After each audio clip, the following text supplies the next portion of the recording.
Hello, hello, everyone. Happy spring. It is a fairly dreary day here in Philadelphia, so it's nice to actually do something fun and play with beads because it sort of takes the dreary away. So, I am Leslie Pope, the senior designer at the BEADSMITH, for people who don't know me yet, and I am so excited to bring you a project with the new mini gym duos, because they're so much fun. If you like the regular gym duos, you're going to love the mini gym duos. They are such a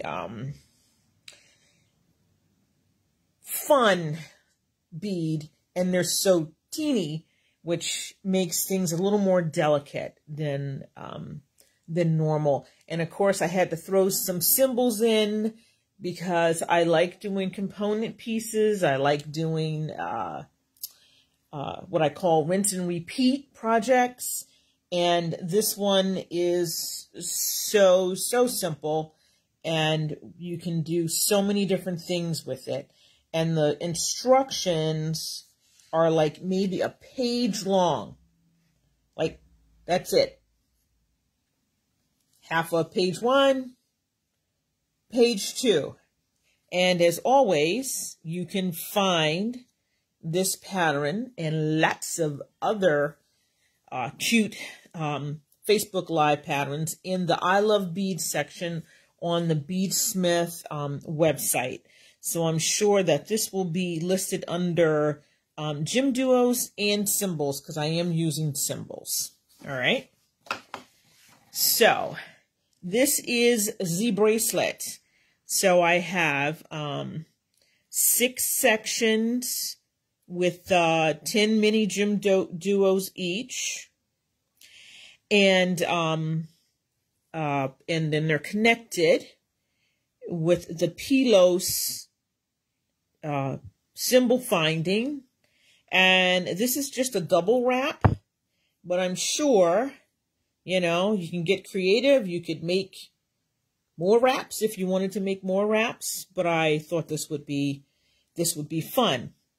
So that is the bracelet, and I just wanted to show you a comparison of the mini gym duos versus the regular gym duos.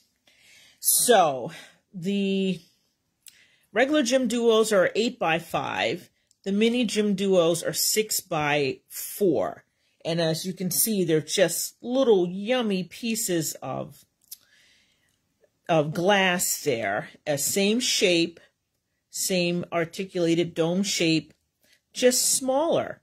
And they're like so much fun to work with. So that was the comparison. And you don't need a lot of things for the project. So here are my Pilos endings. I think these are supposed to be for size 8s, but they fit right into the top of the mini gym duo so precisely. It's very nice, and I like putting metal in my things. And then we have the mini gym duos, a few size 11s, 5mm jump rings, and my toggle, I believe the toggle clasps might be 17mm, somewhere between 15 to 17 millimeters. And this is an area that if you need more space for something, you could use a larger toggle. You could use larger jump rings, but it's up to you. Or you could just put more mini gym duos in the project. So the only other thing that you're going to need is you're going to need 2 needles. This is a 2-needle project. So I have two size 11 beading needles, 6-pound fire line, my trusty Fireline cutters, which I love, and to attach the jump rings and the clasp, I use the micro grip pliers because they're small. They fit into the palm of my hand. They're really good for working with small things. These are like, I know there's like a gazillion different pliers and things on the market, but I like those the best. So without further ado, I'm going to start the project. So I have already threaded my 18 inches of Fireline on 2 needles. And I'm not going to worry about whether something is sitting in the middle at the moment, because you can snug it up and move things around when you get to a certain point. So to start the bracelet, you're going to pick up an 11 and a pilos and another 11. And I do say slide it to the middle of the thread, but if you don't, it's not going to matter that much because you can, like I said, you can snug it up later and get things even, and you'll find out why I decide to do that. So for each section, you only need 10 mini gem duos. So I'm going to start. So that's number 1. Pick up an 11. Number 2. Pick up an 11, and you just want to make sure that the texture side or the dome side of your mini gem duos are facing up as you're adding them. And so that's 4. And my next 11, 5, 6, 7,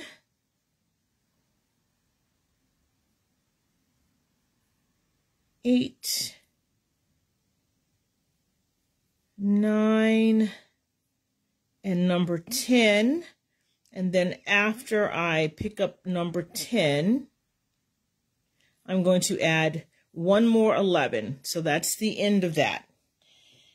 So I'm going to flip these guys over.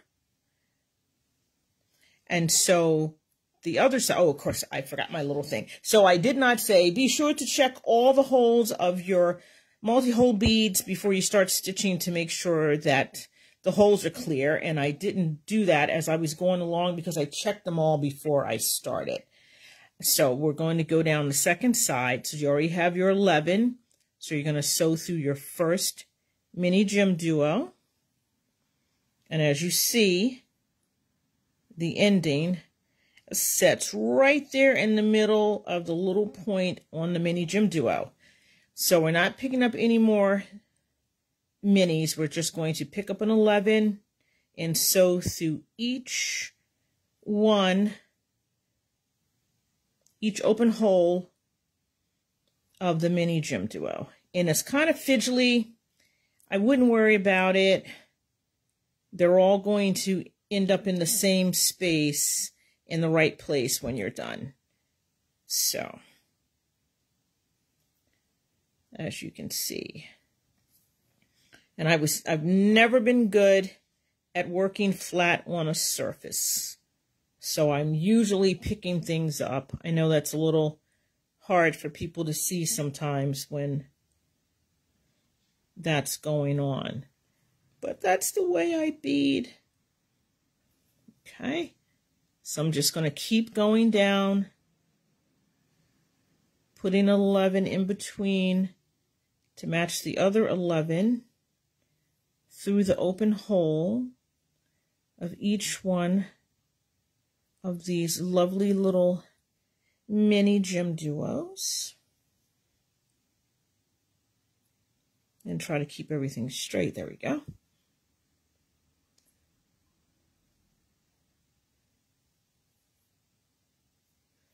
And let's see, we have 2 more to go. All right, so that was number 8. So this is going to be number 9.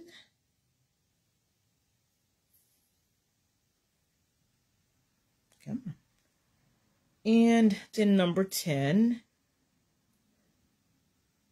And then we're going to pick up one more 11. And here's the part where if you feel that your threads aren't even enough, just grab the ends of your thread and the ending, and you just keep sort of jockeying things around until your top ending is in the middle of the end gem duo. And then we're going to pick up your second pilos, and you're going to take one needle and sew through one direction, and take the other needle and sew it in the opposite direction so the threads crisscross through the end, and then you snug it up. And that is basically, that is it. The reason I want you to have things even is that you're going to sew through all the beads down one side, go through this pilos, and do the same on the other side. And then after you cross them over, you can then secure them in your beadwork. So I am, well, I guess I can show this. It's not taking very long. So you might not be able to get them through all the beads at one time. And what I do periodically is I flip it over to make sure I'm not skipping any beads. So if you get to the end and you think things aren't laying correctly, or something seems like it's curvier than it should be, you might have missed a bead. So just double check yourself before you tie anything off as to whether you got through all the beads without skipping a bead. So turn that over again. Nope, I didn't skip any beads. And then I'm going to sew through the ending. And then I will repeat that on the other side.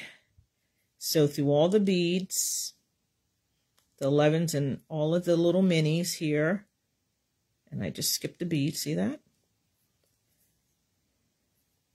And then when I get to the other end and cross over, I will then sew through a few beads on the opposite side and make a couple of knots and pull it through a few more beads, and then clip the excess thread. I just like trying to put as many thread passes through my beading, just because I think it's extra security, and, you know, whatever you're using to sew with, fire line, beading thread, whatever, it just doesn't, it's the most inexpensive part of any project. So I think it's just great to put as many extra thread paths in as possible. So once you've knotted all that off and trimmed your excess, this is what it should look like. It's one little section. So this bracelet has 6 sections. You can make more sections, but after you make your sections, here's my little tester here, you will just connect them with jump rings through the little pilos loop. So open up your jump ring, which is, you know, forward and back. Insert one section through the jump ring, and when you are inserting your second section, make sure that the beads are going to come out correctly. So I have my flats to my flat, so I know that I have connected them correctly. And then you just close your jump ring, give a little twist, close your jump ring, voila. And you would just do that for the rest of your sections. Hello from France. And then when you get to the end of your bracelet, you're going to add your toggle loop on one side and your toggle bar on the other side. And then you will have your MiniWraps bracelet. See how fast that was? It's so fast. I love fast. So that's basically it. The only other thing I wanted to show you is a bonus bracelet that I made. This is called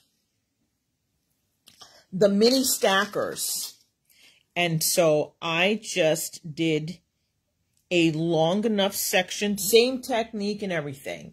Long enough section, because when you're using the partially finished bracelet ends, you need your beadwork to stretch from wrist bone to wrist bone. So you will have enough space to slide the beadwork over your hand,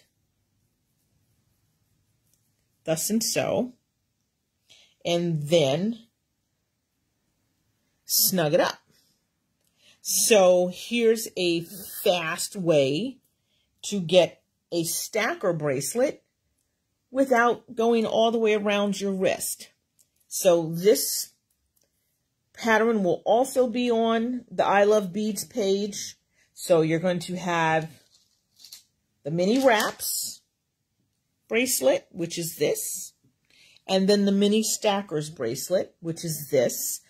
And it's the same technique. You'll be doing 2 needle and adding an 11 between each mini gem duo and your pilos ends. And this is just, I think, a 6mm jump ring and the partially finished bracelet ends. And you know how Team Leslie loves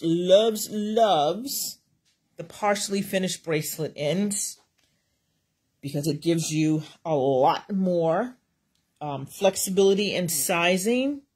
And it comes in 4 fabulous metal finishes, as well as so does the symbols: silver, gold, rose gold, and antique brass.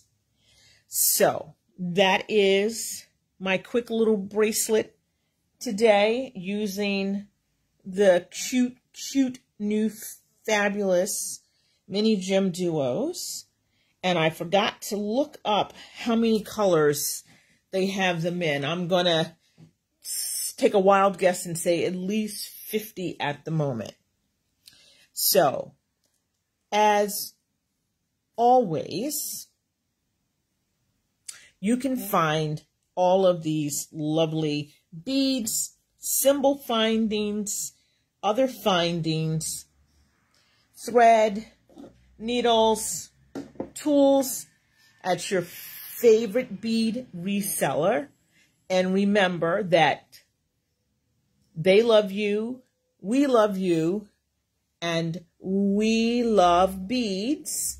And until the next time, happy beading, stay safe, and enjoy the springtime. Bye, everyone.